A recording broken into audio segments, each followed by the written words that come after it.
Kaysa hilong magkwenta siya maingon, sige kaon pag-ayo apan dili kinasing-kasing ang iyang pag-amyo.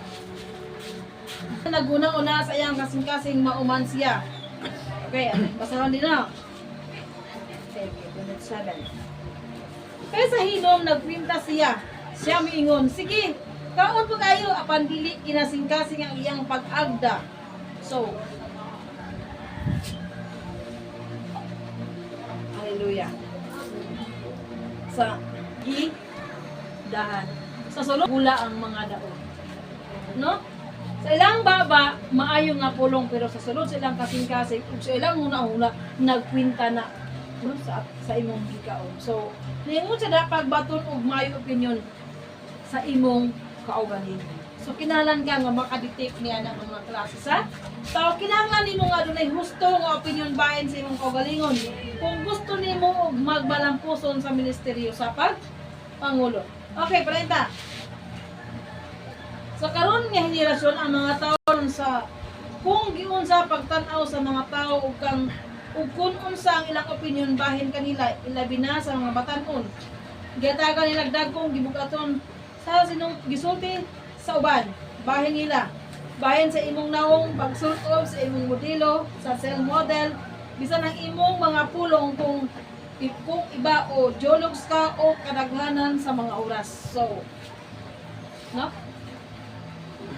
Muna ningon sa dili pagbato og may opinion sa imong kaugalingon. So, dili lang din ay di ba nagisigot ni siya og pagka-leader. Mahimo lagi kang potential po sa atong pagka-leader kung tagtagad kita sa ato ang appearance.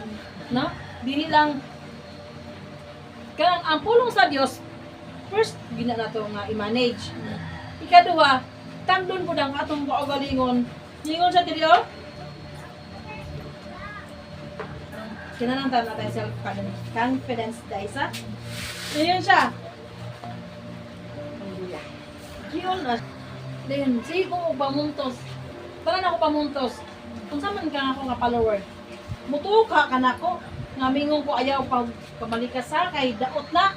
Sa kumbaba nga ako ng gibuhat. Angay bago kong tuhan. No? So, kinahanglan nga awareness ang matagusan niya. Okay, Brenda, ang mga kaedad o dili maong kadaghanan sa mga batanon o bisan ang mga hamtong naningkamot sa pagsunod sa ilang pagkinabuhi, sa estilo sa kinabuhi nga gipangayo sa ilang mga kaedad. Unsaan pag-establishar sa atong kahimsog nga kinabuhi sa imong kaugalingon? Napay-aras, Pastor? Napa? Ayaw pagsulti og negatibo sa imong kaugalingon.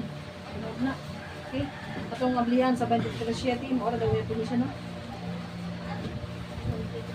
Guys, sa hilom nagpinta siya sa imong siya mo ingon.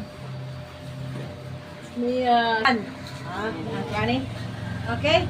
Alam ko Salmo 139:14 about 18. Kamang kahadlukan, katingalahan o kahibulungan ang tanan mong gibuhat.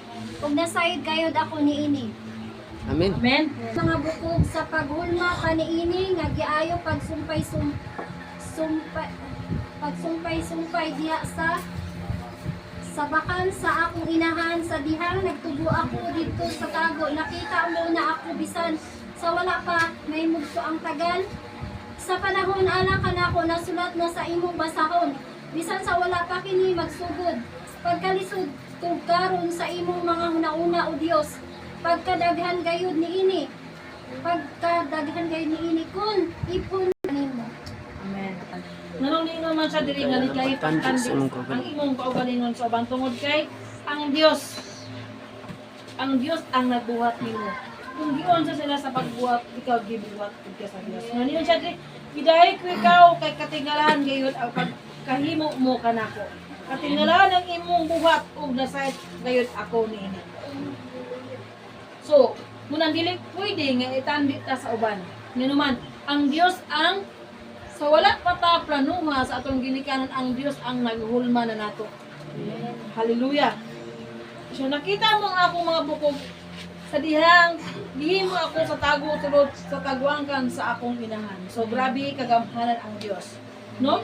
Munang wala tay ikabalo sa Dios tungod sa iyang pagka maayos sa matag usa ka kinabuhi. Insya nakita mo na ako sa wala pa ako na mapurma. So ang ato ang dagway karon, no? Nagpasalamat ba ta nga bisag pangu ni atong ilong. Amen. Hallelujah. Amen. No? No naman, bisan wala pa ta ni gawas sa tagwangkan sa atong inahan, nakakita na ang Dios nga mao na imong Amen. figura ron.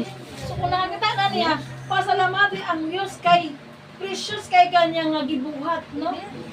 Precious kay kanya gibuhat atong buhi nga Dios. Hallelujah. Ang nakita mo na ako sa wala pa ako nga porma. Ang gitagal nga adlaw sa akong kinabuhi ni sulat sa imong libro, bisan wala pa kini magsugod. So unsa kagamanan ang Dios? No? Wala gitay ikabalo sa Dios. O Dios, dili ko matungkad ang imong hunahuna. Labihan kini kadagan. Kung ko kini daghan pa kini kay sa balas. Sa akong pagbata, ang akong hunahuna ana gihapon kanimo. Amen. Amen. Amen. Amen. Amen. Diba pagmata silpo atong kulitan. Hallelujah. Siya. Sa akong pagmata, ang akong una-una na gihapon nimo base pagmata nimo asa akong cellphone. No? Mura na gingon bato-bato sa langit po. Ang matamaan sa sarili mo. No, inana lang. Wala gyud ta sigon sa akong gingon, wala gyud tay ikahambin o ika-level sa Dios tungod kay sa wala pa kabuhatan sa imong ginikanan nakabalo na ang Dios og unsa imong pulma wala pa gyud ka bawi. Wala pa gyud ka makakita sa imong nang ang Dios nakabalo na. Amen. Sa imong pagsilang o sa imuhang pagsalop or sa imong pagkabuhi, paghimog o sa imong pagkamatay. Nakabalo na ang Dios kung unsa ang imuhang karakter sa kalibutan. That's why gipingon ang Dios gipili ko ikaw nga daan. So, wala pa ganita kabalo, ang Dios nakabalo sa kanya. Amen. Kung unsa gid ang atong pagka-tao. Usa sa mga scientifico nag-ingon nga ang posibilidad sa atong kinabuhi usa batok sa 800 billion. Nasabtan ba ninyo ang akong punto? Talagsaon ka ang imong kinabuhi nga nag-inusara katingala ikaw usa ka klase nga dili talagsa. Mas barato ang murawan kaysa pila kay labi na kamahal kay sa pila. So, mas mahal ka sa Dios. Bisan pa sa mga pilak, bulawan o unsa, mas talagsaon ka nga gipili sa Dios.